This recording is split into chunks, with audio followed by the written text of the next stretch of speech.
Welcome welcome welcome. तो आज आ गए हम टेन्योस एट सोल में। तो आज हम क्या पढ़ने वाले हैं? आज हम पढ़ने वाले हैं क्लास 6 का भूगोल का चैप्टर नंबर 1 यानी कि सौर मंडल में पृथ्वी। इस चैप्टर में हम क्या पढ़ेंगे? इस चैप्टर में हम पढ़ेंगे खगोलीय पिंड यानी कि सेलेस्टियल बॉडी किसको कहते हैं। ठीक है, सूर्य, चंद्रमा तथा वे सभी वस्तुएं जो रात के समय आसमान में चमकती हैं उसे खगोलीय पिंड कहलाती है। यानी कि हमने रात में देखा होगा ना, बहुत सारी चीजें जैसे कि स्टार्स होते हैं, तारे होते हैं, चंद्रमा होता है, कॉमेट होता है। देखो यहाँ पे दिख रहा है ना, कॉमेट होता है। बहुत सारे जो ग्रह होते हैं ये भी चमकते हैं, तो इन्हें सबको क्या बोलते हैं? स्पेशल बॉडी बोलते हैं। ठीक है, कुछ खगोलीय पिंड बड़े आकार वाले तथा गर्म होते हैं। ये गैसों से बने होते हैं। इनके पास अपनी गर्मी और प्रकाश होता है, यानी कि इनकी खुद की एक गर्मी होती है और खुद का एक प्रकाश यानी कि उजाला होता है, जिसे वह बहुत बड़ी मात्रा में अलग करती है। ठीक है, इन खगोलीय पिंडों को तारा कहते हैं। सूर्य भी एक तारा है, यानी कि सूर्य भी एक खगोलीय पिंड है। नक्षत्र मंडल, तारा मंडल, कॉन्स्टलेशन को कहते हैं। ठीक है, रात में आसमान की ओर देखते समय आप तारों के विभिन्न समूहों द्वारा बनाए गए विभिन्न आकार को देख सकते हैं। ये नक्षत्र मंडल कहलाते हैं।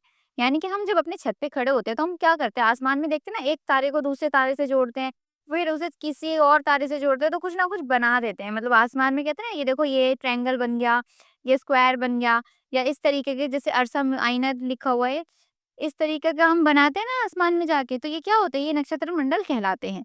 अर्शा मेजर या बिग बियर इसी प्रकार का एक नक्षत्र मंडल है।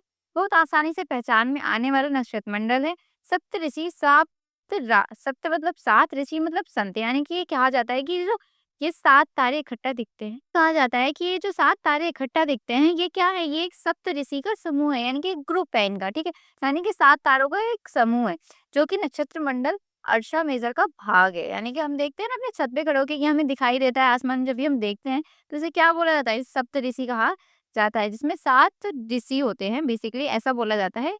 और ये सात तारों के समूह होता है, यानी एक ग्रुप होता है। ठीक है, प्राचीन समय में लोग रात्रि में दिशा का निर्धारण तारों की सहायता से करते थे। यानी कि पुराने टाइम पे लोग रात्रि में तारों का मतलब प्राचीन समय में लोग रात्रि में दिशा का निर्धारण तो तारों की दिशा से रास्ता पता करते थे और उनकी सहायता से वो चाहते थे। उत्तरी तारा उत्तर दिशा को बताता है, इसे ध्रुव तारा भी कहा जाता है। उत्तरी तारा यानी कि जो नॉर्थ की तरफ होता था, ठीक है, वो क्या करता था? वो एक दिशा को बताता था। लोग क्या करते हैं, आज भी कंपास लेके जाते हैं ना, तो उसमें क्या करते हैं, वो देखते हैं कि जो हमारा कंपास है उसका एरो किस साइड है। तो ऐसे ही लोग उस टाइम पे देखते थे, अगर उसका एरो उत्तर की तरफ होता था तो लोग उसी रास्ते से चला करते थे। इसे आज हम ध्रुव तारा भी कहते हैं। ठीक है, यह आसमान में हमेशा एक ही स्थान पर रहता है। हम सप्त ऋषि की सहायता से ध्रुव तारे की स्थिति को जान सकते हैं। यानी कि अगर अगर ऐसा होता है कि मतलब जो ध्रुव तारा है ये नहीं दिखाई दे रहा होता है, तो लोग क्या करते हैं, सप्तऋषि की सहायता से, यानी कि देखो ये स्टार है ना, अगर इसकी सहायता से लोग ध्रुव तारा का पता लगा सकते हैं। यदि सप्तऋषि मंडल के संकेतक तारों को आपस में मिलाते हुए एक काल्पनिक रेखा खींची जाए एवं उसके आगे की ओर बढ़ाया जाए, तो ये ध्रुव तारा पोल स्टार की ओर इशारा करेगा। यानी कि जैसे देखो ये दिख रहा है ना, अगर इसकी दिशा और आगे की तरफ बढ़ाई जाए तो ये क्या करेगा? ये ध्रुव तारे की तरफ इशारा करेगा, यानी कि ध्रुव तारे की तरफ बताएगा कि यहाँ पे ध्रुव तारा है, यानी कि पोल स्टार है। सौर मंडल यानी कि सोलर सिस्टम, सूर्य, 8 ग्रह, उपग्रह और कुछ अन्य खगोलीय पिंड में जैसे कि कॉमेट आता है, मैंने आपको बताया ना, ये देखो कॉमेट आ गया, ब्लैक होल आ गया, कुछ कॉमेट आ गया, ब्लैक होल आ गया, पल्सर आ गया, नेब्यूला आ गया। तो ऐसे ही क्या होते हैं, ये बहुत सारे खगोलीय पिंड होते हैं। ठीक है, ऐसे। और उसके बाद 8 ग्रह जो कि हम जानते हैं, देखो ये 8 ग्रह है ना, 1 2 3 4, यानी कि मरकरी, वीनस, अर्थ, मार्स, 4 हो गए, जुपिटर, सैटर्न, यूरेनस और नेपट्यून। ये हो गए 8 ग्रह। तो ये 8 ग्रह होते हैं सोलर सिस्टम में, और सूर्य जो हमारा सूरज होता है। ठीक है, जिसे क्षुद्र ग्रह एवं उल्का पिंड मिलाकर सौर मंडल का निर्माण करते हैं। उसे हम सौर परिवार का नाम देते हैं, जिसका मुख्य सूर्य होता है। यानी कि ये एक सोलर सिस्टम का एक परिवार है, और जो इसका मेन मुख्य कौन है? यानी कि सबसे मेन मुख्य है सूरज, यानी कि सन। ठीक है, कौन है मेन मुख्य? सन है। ठीक है, हमारे सौर मंडल यानी कि सोलर सिस्टम में कितने ग्रह हैं? अभी मैंने बताया ना, हमारे सोलर सिस्टम में 8 ग्रह हैं। अब आप बोलोगे कि प्लूटो भी तो ग्रह है। माना कि प्लूटो ग्रह है, लेकिन इस टाइम पे इसे प्लूटो को हम ग्रह नहीं मानते हैं, हम सिर्फ इन 8 ग्रहों को ग्रह मानते हैं। ठीक है, सौरमंडल में 8 ग्रह हैं, सूर्य से दूरी के अनुसार वे हैं, यानी कि बुध हो गया, शुक्र हो गया, फिर पृथ्वी, ठीक है? उसके बाद मार्स हो गया यानी कि मंगल हो गया, फिर जुपिटर हो गया, सैटर्न, यूरेनस, अरुण, नेपट्यून, फिर प्लूटो आता है, ठीक है?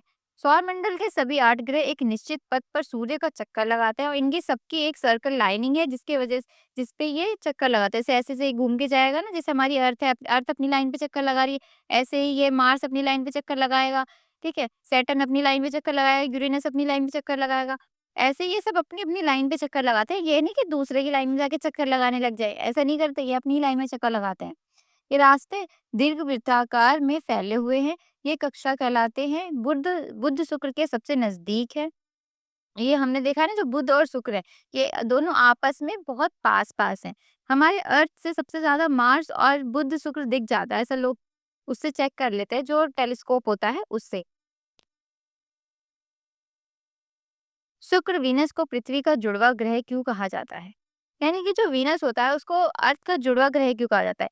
ऐसा माना जाता है कि जो वीनस है उसका आकार यानी कि उसका जो साइज है वो अर्थ के बराबर है, मतलब लमसम सेम है, ठीक है? देखो हमने पढ़ा ना, शुक्र को पृथ्वी का जुड़वा ग्रह माना जाता है क्योंकि इसका आकार इन आकृति लगभग पृथ्वी के ही समान है, यानी कि इसका जो साइज है ये पृथ्वी के बराबर में है, इसलिए हम इसे जुड़वा बोलते हैं, ठीक है? पृथ्वी को अद्भुत ग्रह क्यों कहा जाता है? अगर मैं आपसे पूछूं कि पृथ्वी को अद्भुत ग्रह क्यों कहा जाता है, आप बताओगे कि केवल पृथ्वी पर ही, मतलब पृथ्वी पर ही जीवन पाया जाता है। पृथ्वी ना तो अधिक गर्म है और ना ही अधिक ठंडी है। ये क्या होता है यहाँ पे, कभी आधे सीजन में गर्मी रहती है तो आधे सीजन में ठंडी रहती है। यहाँ पे एक चीज हमेशा नहीं रहती है। यहाँ पानी एवं वायु उपस्थित है। यहाँ पे क्या है, यहाँ पे पानी भी मिलेगा आपको, वायु एयर भी मिलेगी, हवा भी मिलेगी, ठीक है, जो हमारे जीवन के लिए आवश्यक है, क्योंकि हमें सांस लेने के लिए क्या चाहिए, एयर चाहिए ना, हवा चाहिए ना, हवा, इसी से हम सांस लेंगे। वायु में जीवन के लिए आवश्यक गैसें जैसे ऑक्सीजन मौजूद है। अगर हम ऑक्सीजन की बात करें तो ऑक्सीजन अभी तक तो अर्थ पर पाया गया है। इन्हीं कारणों से पृथ्वी सौरमंडल का सबसे अद्भुत ग्रह है। इसी की वजह से जो पृथ्वी है ये सबसे अच्छा, सबसे यानी कि सबसे अद्भुत ग्रह माना जाता है, क्योंकि यहाँ पर जीवन पाया जाता है, ठीक है? अंतरिक्ष से देखने पर पृथ्वी कैसी दिखाई देती है? अगर हम अंतरिक्ष में, मान लो हम अंतरिक्ष में बैठे हैं, तो और हमारी पृथ्वी कैसी दिखाई देगी? ठीक है? तो पृथ्वी कैसी दिखती है? नीले रंग की दिखाई पड़ती है, क्योंकि इसकी 2/3 सतह पानी से ढकी हुई है। हमने कहा है ना कि हमें पता है कि ये देखो इतना पानी है हमारी अर्थ में, 2/3 जो सतह है इसकी, ये पूरी सतह जो है ये पानी से ढकी ढकी हुई है, पूरी कवर है, ठीक है? इसे नीला ग्रह कहा जाता है। यानी कि अगर हम बात करें इन 8 ग्रह में से किसे नीला ग्रह कहा जाता है, तो किसे कहेंगे हम? अर्थ को कहेंगे। अर्थ हमारा 8 ग्रह में से सबसे नीला ग्रह है, ठीक है? चंद्रमा, पृथ्वी का केवल एक उपग्रह है, यानी कि जो पृथ्वी है इसके पास एक चंद्रमा है, यानी कि ठीक है, इसका व्यास पृथ्वी के व्यास का केवल 1/4 है, यानी कि कितना, इसका जो व्यास है ये कितना है, ये 1/4 है, यानी कि 1/4 है, ठीक है? यानी कि अगर 4 टाइम पृथ्वी बड़ी है तो उसका एक पार्ट जो है ये हमारा क्या है, ये चंद्रमा है, ठीक है? पृथ्वी से नजदीक होने के कारण ये बड़ा प्रतीत होता है, पृथ्वी के बहुत पास में, इस वजह से हमें बहुत बड़ा दिखाई देता है। पृथ्वी से इसकी दूरी लगभग 3,84,400 किलोमीटर है, यानी कि 3,84,400 किलोमीटर है। ये पृथ्वी की एक परिक्रमा लगभग 27 दिन में पूरा करता है, यानी कि एक जो चाँद है ये पूरा चक्कर अर्थ का कितने दिन में लगा लेता है? 27 दिन में। जब 27 दिन पूरे हो जाते हैं तो कहते हैं ना, अमावस आ गए, दिखाई नहीं दे रहा है। तो क्या हो जाता है, जो चाँद होता है ये अर्थ के अपोज़िट डायरेक्शन में चला जाता है। यानी कि अगर आप, ऐसा होता है कि 27 दिन में पूरी करता है, यानी कि हम देखते हैं ना, अमावस वाले दिन चाँद बिल्कुल दिखाई नहीं देता है, लेकिन पूर्णिमा वाले दिन चाँद पूरा दिखाई देता है, ठीक है? तो ऐसा होता है कि जब हम, जैसे मान लो हम इधर हैं, ठीक है? ये हमारी अर्थ है और यहाँ मेरा घर है, यहाँ आपका घर है और ये है चंदा मामा, ठीक है? तो अगर हम यहाँ से देखेंगे तो चाँद इधर दिखेगा, और मान लो चाँद अगर इधर आ गया, यहाँ पे चाँद आ गया, यहाँ पे से चाँद नहीं है, तो हम इधर चाँद दिखेगा? नहीं दिखेगा, तो हम उसे क्या बोलेंगे कि आज चाँद नहीं दिख रहा है, यानी कि आज अमावस है। और जिधर पूरा चाँद दिखेगा, जो इधर से देखेगा उसको पूरा चाँद दिखेगा, उस दिन क्या हो जाएगा? पूर्णिमा हो जाएगा, ठीक है? क्षुद्र ग्रह यानी कि एस्टेरॉइड, एस्टेरॉइड किसे कहते हैं? क्षुद्र ग्रह किसे कहते हैं? यानी कि एस्टेरॉइड किसे कहते हैं? ठीक है, सौरमंडल में तारों, ग्रहों एवं उपग्रहों के अतिरिक्त असंख्य छोटे पिंड भी सूर्य के चारों ओर चक्कर लगाते हैं। जो छोटे छोटे पिंड होते हैं वो क्या करते हैं, सूर्य के चारों तरफ चक्कर लगाते हैं, ठीक है? और जैसे कि तारे, और जैसे इसमें देखो, इसमें क्या है, तारे हो गए, ठीक है, जैसे मरकरी हो गई, वीनस हो गई, तारे हो गए, ये सब क्या कर रहे हैं, सूर्य के चक्कर लगा रहे हैं ना। ऐसे ही एस्ट्रॉइड, देखो ये रहा एस्ट्रॉइड, ये देखो छोटे-छोटे दिख रहे हैं ना, ये छोटे-छोटे जो हैं ये एस्ट्रॉइड है, ये भी क्या करते हैं, ये सन के चक्कर लगाते हैं, ठीक है? ये मंगल एवं बृहस्पति की कक्षाओं के बीच पाए जाते हैं। मैंने अभी दिखाया ना ये मंगल, यानी कि देखो ये कहाँ पर पाए जाते हैं, मंगल कहाँ है? मंगल किसे कहते हैं? मंगल मार्स को कहते हैं, ठीक है? ये मंगल, मार्स और बृहस्पति के बीच में पाया जाता है। अगर आपसे पूछ ले कोई एस्टेरॉइड किस-किस के ग्रह के बीच में पाया जाता है, तो आप क्या बताओगे? मंगल और बृहस्पति के बीच में पाया जाता है। बृहस्पति यानी कि जुपिटर और मंगल यानी कि मार्स, ठीक है? मार्स और बृहस्पति के बीच में पाया जाता है। वैज्ञानिकों के अनुसार क्षुद्र ग्रह भी ग्रह के ही भाग होते हैं, जो कि बहुत वर्ष पहले विस्फोट के बाद ग्रहों से टूटकर अलग हो गए हैं। यानी कि वैज्ञानिक जो साइंटिस्ट हैं उनका कहना यह है कि ये जो क्षुद्र ग्रह होते हैं, एस्ट्रॉइड होते हैं, ये भी ग्रहों का ही एक छोटा छोटा पार्ट होता है, जो कि बहुत पहले, बहुत सालों पहले विस्फोट होने के कारण ये क्या हो जाते हैं, टूटकर अलग हो जाते हैं। तो इन्हें क्या कहते हैं? हम एस्टेरॉइड कहते हैं। आकाशगंगा, आकाशगंगा यानी कि गैलेक्सी की बात करें। आकाश में एक ओर से दूसरी ओर तक फैली चौड़ी सफेद पट्टी की तरह एक चमकदार रास्ते को देखते हैं।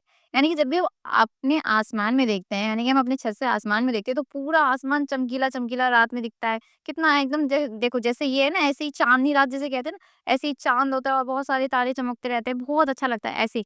ठीक है? तो ये क्या होता है, एक चमकदार रास्ते की तरफ दिखाई देता है, जिस तरफ देखो उस तरफ ही तारे-तारे होते हैं। ठीक है? ये लाखों तारों का समूह होता है।